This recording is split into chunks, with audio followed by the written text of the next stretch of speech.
Well, last time we were talking about the millennium. Oh, a wonderful time when Jesus is the benevolent ruler of the whole world. Of course, we live in what we call the church age.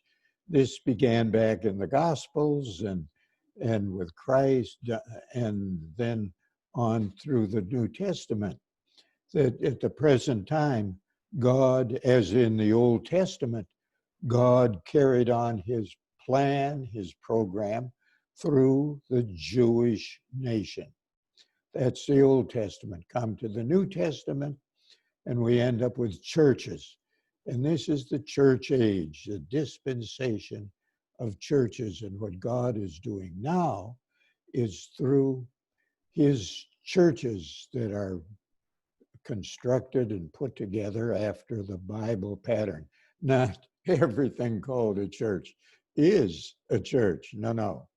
Just those that conform to the scripture. The definition of a church is found in the 7 points in Acts 2:41 and 42. But with the second coming of Christ, this church age is past.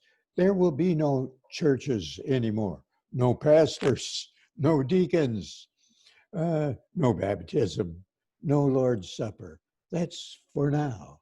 But in the millennium, no. There's going to be a big shift, so you need to get used to this.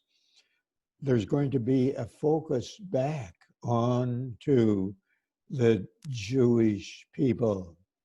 And because of that, I have my Bible open to Ezekiel chapter 40. There's going to be a temple rebuilt in Jerusalem.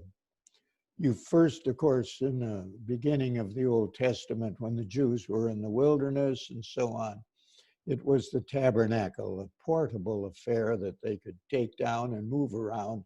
And then when they got in the land, there was a place of worship at Shiloh.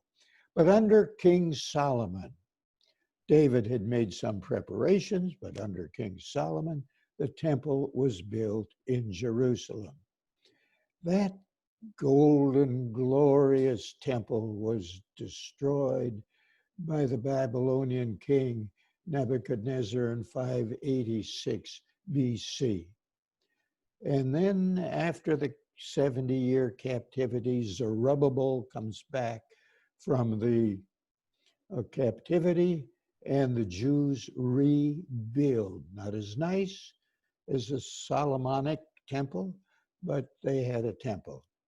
And it was to this temple that Herod kept adding to it and sprucing it up until it was called Herod's temple. But that temple was destroyed by the Roman general Titus in 70 AD. And since then, there's been no temple. But you read Ezekiel 40, 41, 42, 43. The temple will be rebuilt during the millennium, and there will be worship, and the Jews will be worshiping God at that time because there will be a new temple on Temple Mount in the city of Jerusalem. Marvelous.